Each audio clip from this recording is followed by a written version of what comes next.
उर्वशी और मेनका की अनंत मित्रता। इंद्र के स्वर्णिम दरबार में, जहां स्वर्ग की अप्सराएं अपनी मनमोहक नृत्य से सभी को मंत्रमुग्ध करती थी, उर्वशी और मेनका सबसे चमकते सितारे थी।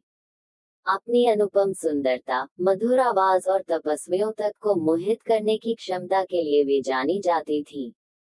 हालांकि वे अपनी कला में प्रतिद्वंद्वी थी, लेकिन उनकी मित्रता सदियों से अटूट बनी हुई थी। एक दिन स्वर्गलोक में एक भव्य उत्सव की घोषणा हुई। इंद्रदेव तीनों लोकों में शांति से प्रसन्न होकर कला का महोत्सव आयोजित करने का निश्चय किया। इसमें अप्सराओं को अपनी प्रतिभा दिखाने का अवसर दिया गया।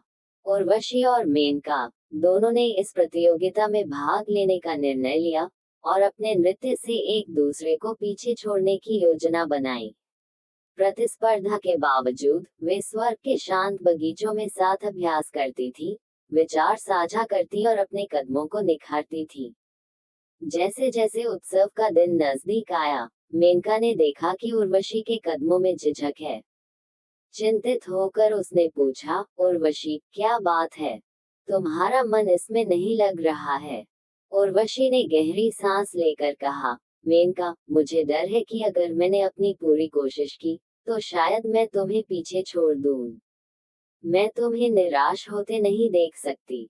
मेनका ने मुस्कुराते हुए कहा, प्रिय उर्वशी, हमारी मित्रता किसी भी प्रशंसा से अधिक मूल्यवान है।